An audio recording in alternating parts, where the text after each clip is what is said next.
Here we go. Hello, this is Borut Lesiak for Open Heart Hub. With me is David Elliott, a healer and author. Hi, David.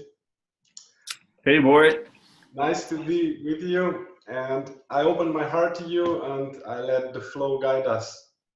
So I have a couple of more or less personal questions about yourself and about how the man in you integrates with spirit moving through you. And about how can one be very spiritual and still lead an ordinary, normal life.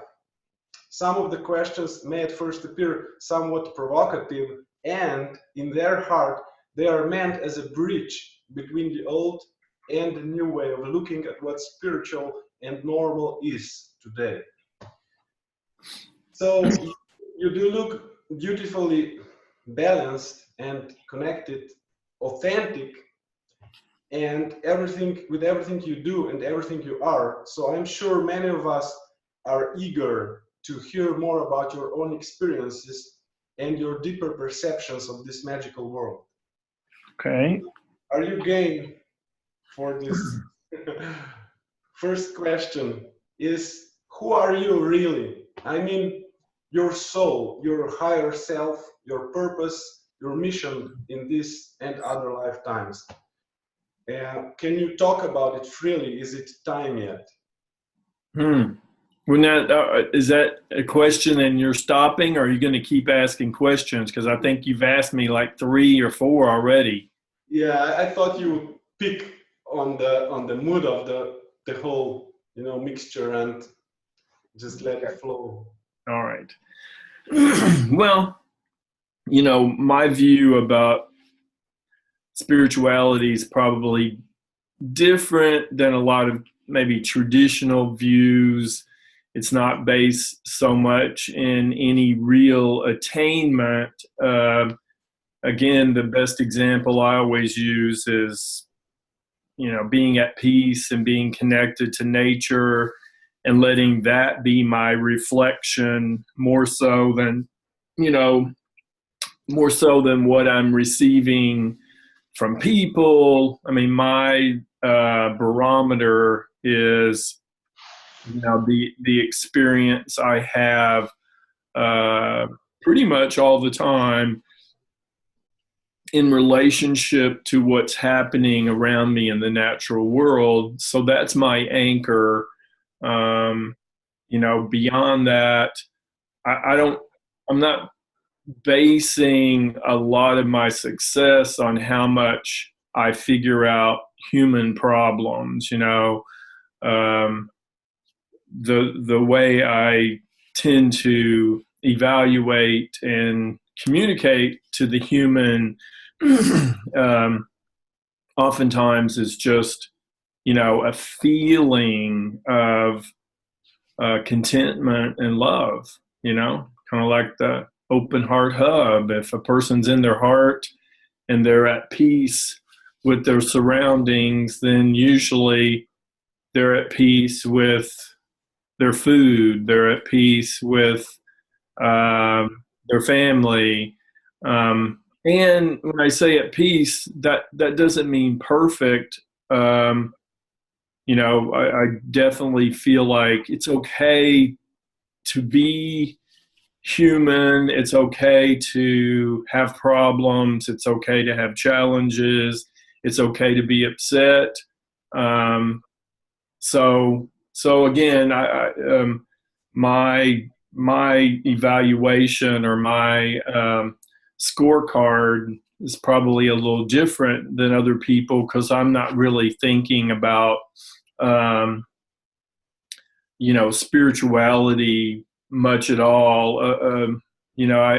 I tell people all the time, when they ask me, when did you learn to meditate? And I'm like, well, meditation, spirituality, all the things I talk about have been with me my whole life. Growing up on a farm, being integrated with nature my whole life. It's a very natural thing, and driving farm equipment and being out in the fields all day long from 7:30 in the morning till oftentimes 10 o'clock at night. That's a meditation. That is a meditation. And so so the I was trained at birth to be spiritual. I guess I was born that way. So I don't think anything about it. To me, it's not something I really work at. It's something I live. Thank you. Okay, this leads me to my next set of questions. Do you believe that you are normal? I mean, now that you are able to accept yourself fully, are you helping everybody redefine what normal even means in these fast and furiously shifting times? Well, yeah, I believe I'm so normal I'm abnormal, or as they say in Young Frankenstein, the movie, Abby Normal. Um, um, you remember that movie? Yes, I do. It was just on TV the other night. To me, it's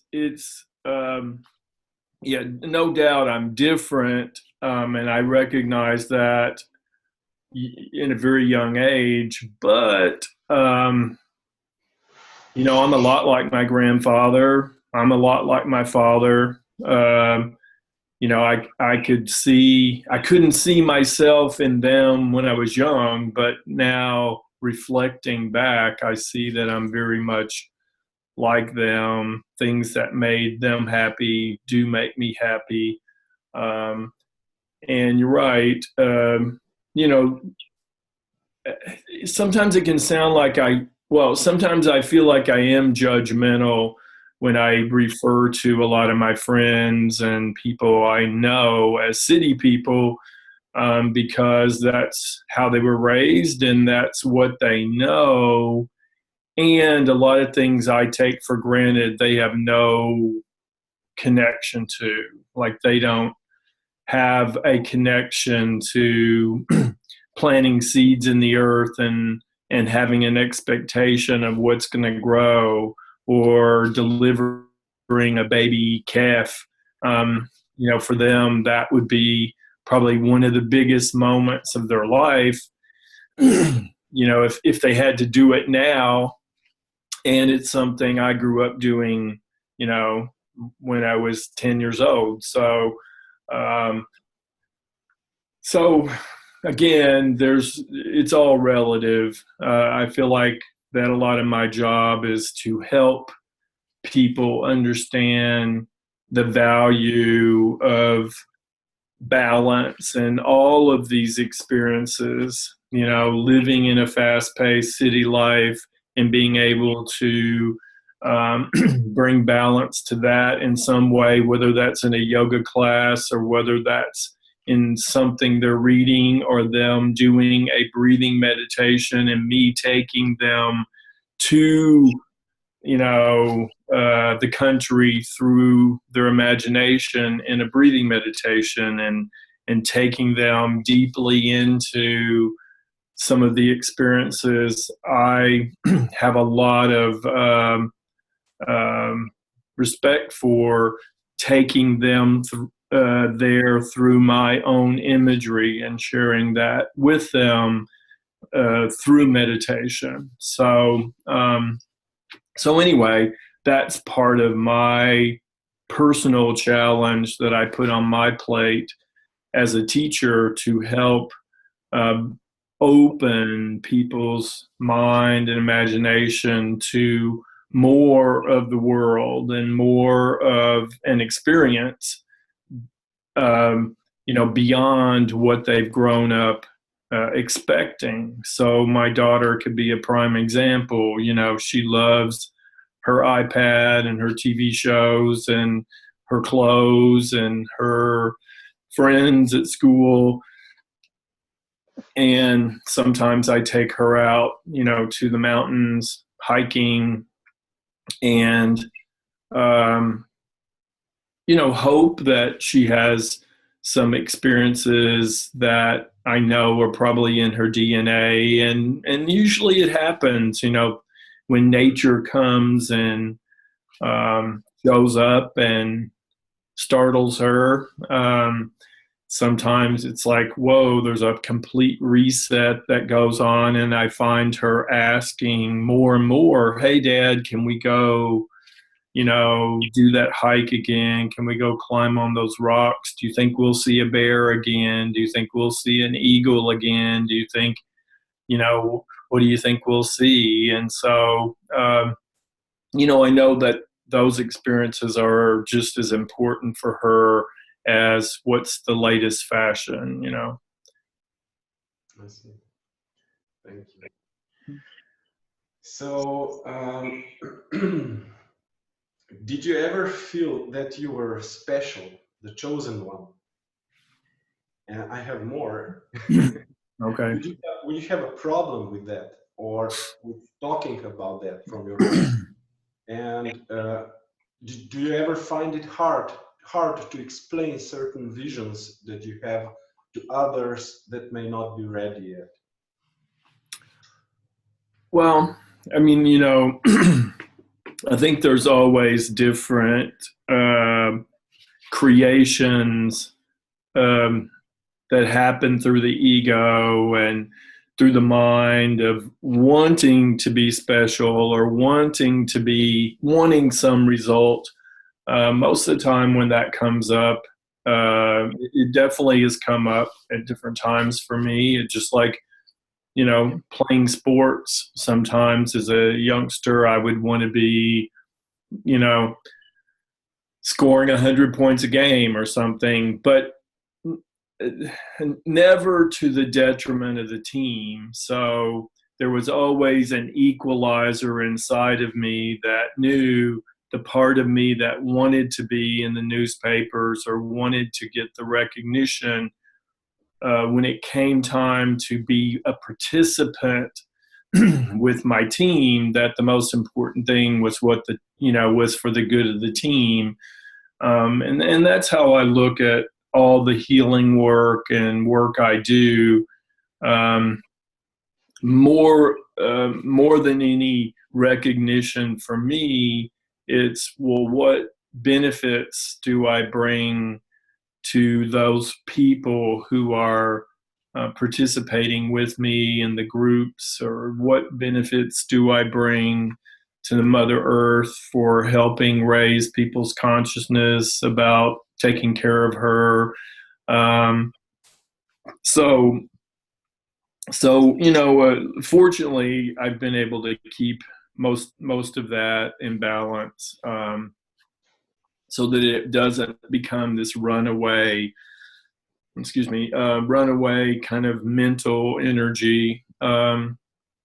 So yeah, I definitely feel like I have a special relationship with the Mother Earth, the elements, the spiritual realm, but I also feel like that I've earned that, that I've developed that relationship, just like, maybe my own ability with my intuition. I don't take it lightly, and I know I've put years and years into developing that relationship. So it's something, it's a muscle that I trust. And so, in the idea of being special, it goes back to the first question of, I think what I have is very normal, and I think it's something everybody has a capacity and ability to develop. I've put a lot of work into paying attention to, these different kinds of relationships that maybe the average person doesn't think about. So, I think it's pretty relative, or pretty that I keep it in perspective pretty well. So, So, if I went back, I would say, no, I don't feel like I'm special, and I don't feel like I, am any more chosen than anybody else. I think that, um, you know, we all have similar potentials if we put the work into it. So, with anything, writing, I don't know about singing, since I've heard you sing a time or two, but mostly talent can be um, can be it isn't necessarily all given proportionally to everybody, and if people really want something, they can develop it in most cases. So Well, do you still have any real life problems, and what would they be? So how do you deal with them? You have any fears or regrets or sadness or confusion? And do you have any secrets of any kind or any resistance that you can't talk about? What makes you angry, for example? Pick any of that. And do you ever still find it hard to open your heart? yeah, I mean, I live with the normal human issues that anybody else does. It's really um, spiritual evolution. Is only as valuable as how much you use it. And there's definitely places and times and things that I might be just as stuck with as anybody else. I'm fine with that. Like, I don't, again, I don't keep a scorecard and evaluate myself. I actually I'm, content with my human side. So, I can say, when it comes to watching, you know, Kentucky Wildcat basketball game, I can enjoy that just as much as somebody that lives in Kentucky that's never done anything for themselves spiritually, that eats every kind of meat and drinks alcohol and whatever. It's like I I am fine with my human side. I can have, um, stuff come up. Most of the time, I'd make a choice how I want to deal with it. If it's something, say, in my relationship with my girlfriend, that I don't really want to process right then or discuss or even be that open about it, I may say, hey, I don't want to, I'm not in the mood right now to do this. I'm watching the basketball game, and that's where I'm at, and that's where I'm giving my attention. And really, consciousness is an ability to choose where you put your awareness. Sometimes I may, like I say, not always choose to put my awareness in the most open place, because that's just where I am. That may sound contradictive, but you know, I think there's a time and a place for everything, and depending on where I am and depending on what I'm doing, if I'm focusing on doing my accounting and going through numbers and paperwork, in that instance, um, sometimes that may be done more effectively if my heart is a little less open, so that I'm tracking numbers and not getting distracted by, all the hummingbirds that are flying around my windows. So anyway, like I say, to me, it's a choice. And there's the ideal of, you know, just being in a place of love and bliss.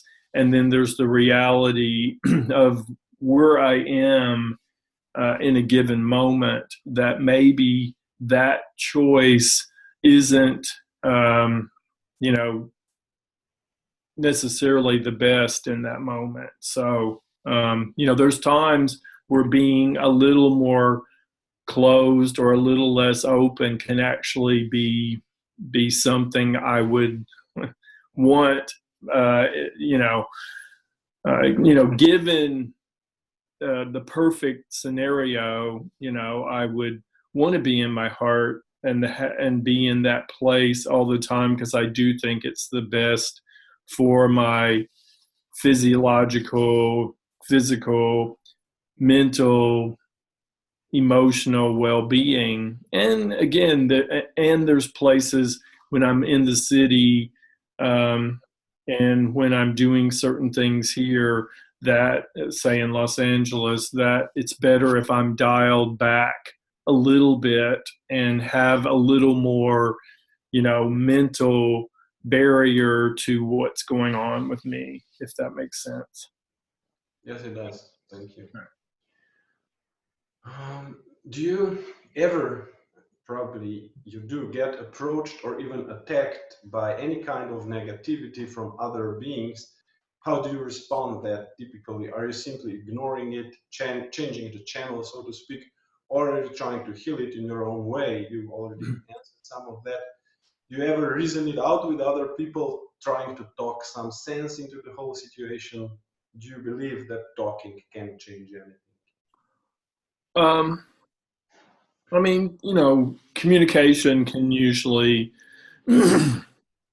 change most situations, but again, um, if it's a real negative energy and it's really psychically good at pulling energy from me, then most of the time I will, yeah, set an energetic boundary with it, basically kind of put a no up, you know, in my energy field that has a tremendous amount of awareness to it.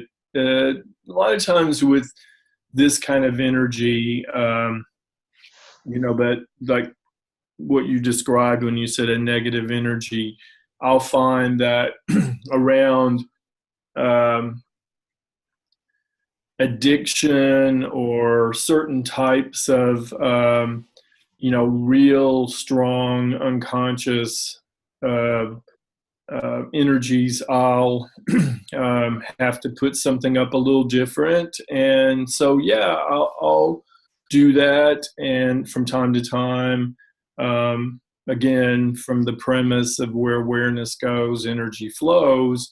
Um, Negative energies are very aware of where their easiest meals come from.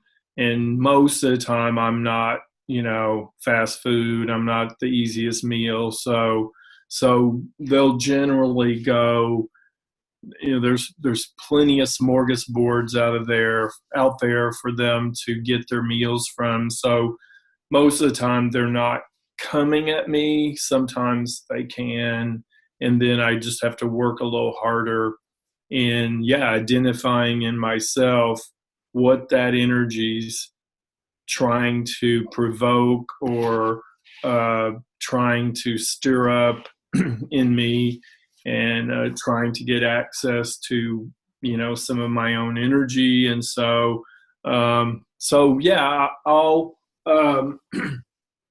be aware of it first off, and then I'll let the energy know you're not going to have any success here. I do that all just on the psychic level, kind of dealing with the energy and the way I feel it coming towards me. Sometimes I'll just put my hand up and say no, and kind of bounce its intention back to itself. So Do you ever find it hard to open up or connect, just have an ordinary life now that you are a well-known clairaudient mystical healer and author? Can you still find people who can just chat with you without being afraid that you're going to read their minds? Or do you get asked a lot of irrelevant questions by people simply wanting to get some attention from you, be noticed, accepted, and liked by you? um, yeah, I mean, basically, unless I'm working with unless there's an agreement for us to work together, most of the time I'm not reading people actively choosing, there's no um, real need for me to size people up, So I'm not working when I'm not working. Doesn't mean my intuition isn't happening, but really most of the time it's about the experience, um, the setting, wherever, whatever that exchange, if it's just passing, if we're hanging out, if there's something going on. But you know um, um, again, unless a person's really engaged and we're like doing a session, then I'm not reading them, you know. Okay. But do you still do breathwork yourself? Do you breathe, or are you in some kind of perennial state of self-love vibration even without the breathwork? And can we all aspire to get there, or is that just too much to ask? I, you know, um, I don't actively do the breathing like I teach that much, just because as I have talked a lot about, and maybe have written about some, about by the third time I did this breathing meditation, my energy turned on so strong that it's never dialed back. Like I'm in a perpetual vibration all the time. So I'm always feeling my energy moving through me as vibration. Um, it, you know, um, I think it always is moving through all of us that way, but most of the time we aren't aware of it. I just feel it all the time. So I, whatever needed to turn on in that third by that third meditation, it that awareness turned on, so that, you know, I'm feeling and tracking my energy all the time. I mean, I feel it moving through me. It's so, I mean, it's like riding a bicycle. I don't notice it anymore unless I do. When I talk about intuition, when I talk, when you're asking me questions about other people's energy and things, then I feel all of that, happening simultaneously, but I don't have to focus on it. Again, the example is like riding a bicycle. It's an automatic thing that just happens. It's just kind of part of my experience that's happening all the time. I feel everything. So that's kind of like a language, or that's almost superimposed over my brain. I Instead of thinking about everything, I feel everything, and there's a, kind of um, a almost visualizing like an audio meter going up and down, or like my experience is everything is that I'm experiencing everything as energy. um, and that's, something moving through my nervous system that may be ticklish, tingly, warm, pulsing. It's like the sun as it gets brighter. um, you know there's a heat that's coming in from that. So that's kind of how my experience is happening all the time energetically. Okay, so if we are doing the breath work? And do you think this is what you're experiencing? Is this a natural state that we all should be getting home to someday, one day? Or do you I think don't know. I is that mean, I think that a lot of people do get there at the end of the breathing meditations when they're just relaxing and feeling energy. Um, and you know, it comes with challenges because then you have to experience your whole life differently. It's not it does kind of cut out a bunch of the thinking because suddenly you're put into experiencing a lot more of your life as energy. So that means your sleep state changes, your relaxation state changes, your agitated state, or active state changes. Um, so, um, but it is, I, I would say it's a blessing and a curse, again, after when it clicked on for me, gosh, now 25 years ago, I guess I didn't sleep for 2 weeks, and I had to relearn how to go to sleep and how to do all these different things while vibrating. okay? So, what would you recommend to anyone as a daily spiritual practice to help us open our heart? Where can we start from? What kind of preparation is needed for opening our hearts and awakening our awareness? Well, I mean, I would say for sure, working with the breath because of its great ability to um, balance the brain and bring the mind to a more neutral state. And to me, that's a starting point. So working with the breath and or some other, but some definite meditation practices that brings a person to stillness and peace. Working with creativity to kind of enhance that state and use your imagination to move more into a place of creation.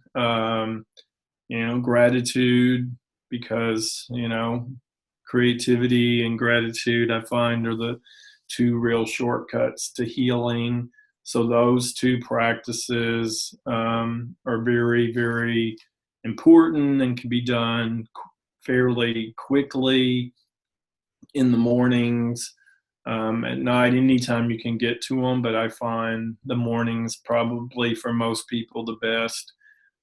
So I would say 7 to 10 minutes of breathing, 2 or 3 minutes of writing, maybe taking notes about the breathing, some creative writing expression into some intentions, how a person might take action around what came to them in the meditation, some gratitude for the body and mind and life and everything that's allowing a person to have that 10 or 15 minutes in the morning to do these things.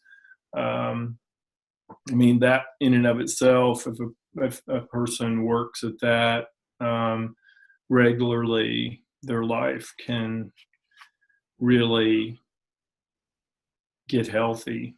So Thanks. Oh, so do you believe with all of your heart that we can all heal ourselves completely, no matter where we start from, no matter how sick we are, no matter what beliefs and programs we are trapped in? Or would you say that sometimes it is better not to address certain blocks or entities within us for our highest good? Can we ever do anything plain wrong and get lost and irrevocably lose our chance for awakening and healing? Well, yeah, no, I don't think we can do really that much wrong. I think that every person can heal themselves completely of any affliction or anything. Um, I think that certain lineages can definitely carry a lot of, illusions or skeletons that a person may have to work pretty hard to outcreate those, or to infuse them with enough love to change, a person's fears or ghost or superstitions. But I think that it's all possible for sure. Everything's has the ability to be healed and changed without question.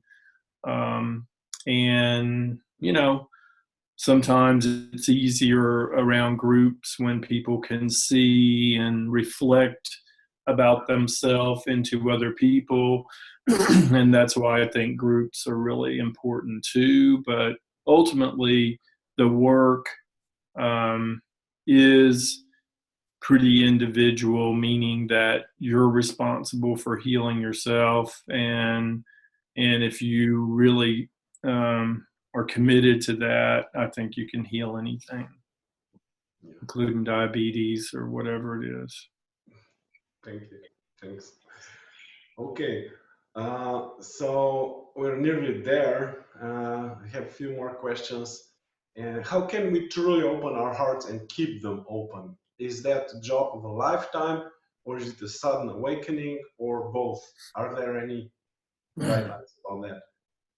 Well, I mean, it seems you have a slight fixation on keeping the heart open. And from what I've observed with most humans, the heart opens and then they can only keep it open for a certain amount of time, and then they close it back down and then they open it back up. And so to me, it's not so much about being able to just open it up and keep it open, because again, that's a little difficult for the vehicle, the the suit that we live in. um, um, in the perfect setting and situation, I think it's, if someone is out in nature more, it's easier to open the heart and keep it open in a more prolonged way. But in interfacing in a city life and work in the work world, there's a less maybe um, potential to keep the heart wide open all the time. I guess it would depend on the kind of occupation a person does. Um, but I don't. Again, to me, there's no problem with the heart opening and closing. It's the consciousness and the ability to be able to open it up, as opposed to it just being some random thing that happens because of your partner or your children, because they loved you a certain way and you suddenly felt good enough about yourself to open your heart, as opposed to being able to open your heart by the choices you're making and the desire you have to be conscious about love, about the way you're giving and receiving love. To me, that's more important, to know that, again, this is a muscle we can, bend and flex and work with, you know, ourself. And that the more, open it is, the more we can see that out in nature, especially because there is a language that nature operates with that is predicated on the human experience as love. Like if we're flowing with love out of our heart, most most animals in nature we can communicate with them and they can receive our communication pretty easily. There's something about love that they lean into, and that makes them very curious, and they feel safe in the vibration of love. So again, I definitely feel like that, being able to keep our hearts open, being able to open our hearts and keep them open as much as we can is a healthy experience. It's healthy for us. Is it necessary all the time? I say that all depends on the person, the situation, their environment, what they're doing, and that it's okay to consciously, close the heart down a little bit. Consciousness in the heart, to me, is like, even if it's closed down, the thymus gland is closed down just to the point, but it's really flowing nicely right here. That's can be a very healthy state too, as opposed to it just being as wide open as it can be. Because honestly, there is something about, our human consumption. We want the most all the time. That's our idea. We want maximum. And that isn't always the healthiest, or the most real. So. Thank you. That was a good one. Okay. Can we perhaps talk about good and evil for a second? And how do you see that? Is there pure evil in the world? Or what exactly, if you can talk about that, what exactly are the entities that you are working with as a healer? And what positive beings are here to help us, or are we basically on our own? And do you see that human How many beings... questions is that? You Okay. do you see that human beings are in our essence pure good, light, and love? Or are we even beyond good and evil, the unconditional awareness? So it's one question. Okay. See if I can remember all those. Well, to me, duality, good and evil, light and dark, it does exist. A lot of people, and I know you've gone through phases where you're like, it's all love, and again, it's where do you plug into what you can understand? Because there's parts of idealism that's so encompassing that people can only understand what they can see and hear and feel. So distilling that to good and evil, to me, good is pretty much in the context of love, joy, the more positive emotions. And then to me, evil, and how I see what could be termed as evil, usually comes out of the more negative emotions of fear and anger and sadness, in particular fear and anger. And so when we see what's labeled oftentimes as evil and what's really driving it at the core of it, usually find, fear and anger, loss, when people have had things taken from them, when there's life that's been taken away. These wounds carry an energy to them, and so we could say that's black, dark, and then again on the opposite side, when healing or forgiveness and something brings change to the darkness, we would refer to that as light. And so, again, from the perspective of entities, I often, most of the time, see entities existing in people as those old thought forms of fear and anger and sadness, that what the entity does is, and that when I say thought form, it basically, in its way of creating an experience or thoughts in a person, it disconnects them. It disconnects them from the light, from love, from the universal energy flow, which would be more about creation. It disconnects them from that, and then how it works into the ego is, it wants people to think they're isolated and alone, and that there aren't nothing cares for them. And the truth is, in the universe, the way I see it, whether it's our ancestors, whether it's nature, whether it's all of the elemental energies and spirit, to me, there is these benevolent, good energies that are our cheerleaders and our support team. And, I have no question about it. I've had so many experiences where, these beings have made their self known to me, especially because of the way I've worked to develop my intuition and my awareness about energy.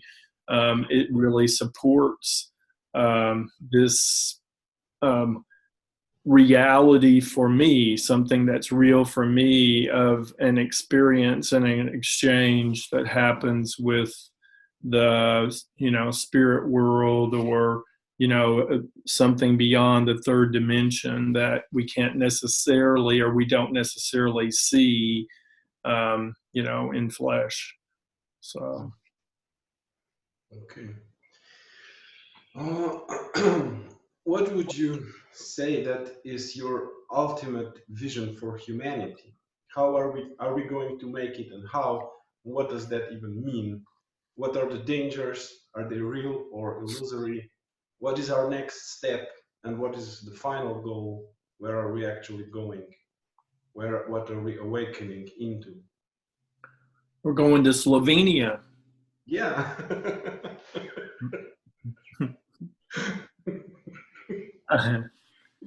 I've heard it's a beautiful country. Oh yeah, it's a paradise. I mean, honestly, this is the place with my creativity and my imagination. And as you've been following along a little bit with the baptism and the John River story, a lot of the ways I receive communication from the Mother Earth and the environment is that, there are challenges in front of us, and we've definitely built ourselves a leaking ship, or we've definitely in a bit of a precarious situation in a lot of places on the planet Earth right now. There's issues. There are definitely issues presenting themselves, and it may not be something in our lifetime that we see so much of, although the signals that I get are that we will, and that there's changes that have been needing to occur for a long time. In the ways that we use resources, and the ways that we take things, and the ways that we pollute things, which are some of my biggest concerns with water supplies and all. And our children will probably experience a lot more, hopefully, the possibilities of good that come out of this awareness that we're finally getting about our impact and influence on the environment. So I don't honestly, I wish I did know. And if there was a place that, I could be, really informed and know all the secrets, this would be one I would like to know more in, but the only thing I know is, writing and creating from, a place of trying to interpret. So the jury's out. I'll be really, it's the area I'm most fascinated about, like what's going to happen in the next 20, 30 years with, our environment and our water supply and food supply and the population on the earth, so, that's the area I'm most focused in. Okay. Okay. What would you say that is the most special difference that you are bringing to us, to the world? Your greatest gift? Well, I don't know. Again, to me, probably the simplicity all boiled down is that, we're all the same, and that we don't need to be. I don't need to be special. No, nobody needs to be special to make a difference. We just have to choose and risk and express ourselves. That you don't have to be special to do something special. You just need to be average. You just need to care. You just need to communicate and reach out and share what you have passion about. And hopefully there's enough people that resonate with that, and that more people start to care. And, there's definitely more room for peace and healing for all of us.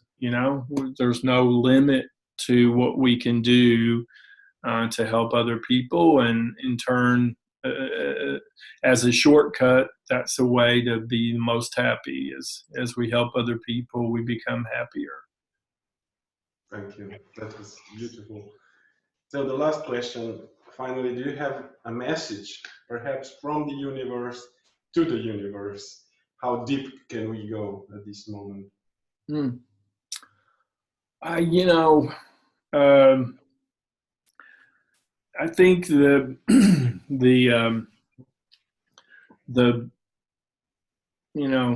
it's wide open.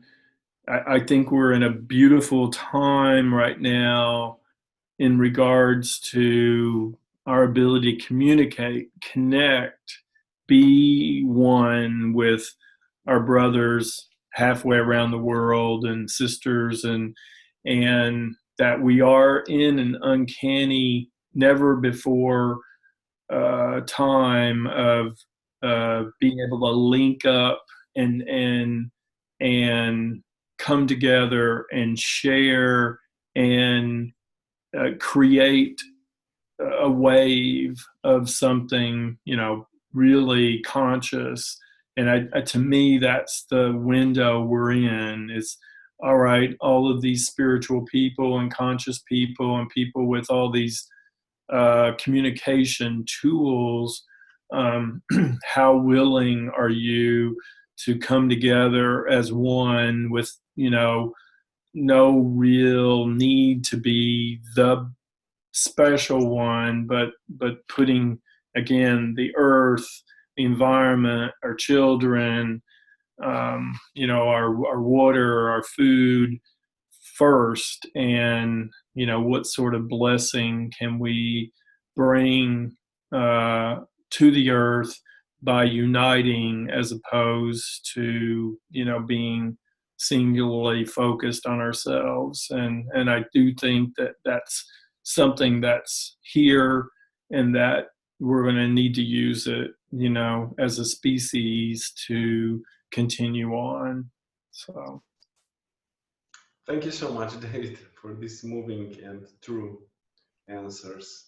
So hope to talk to you again soon, and see you come to Slovenia soon. I'll be there in a few months. Yeah. Thank you. Thank Okay. you so much. All right.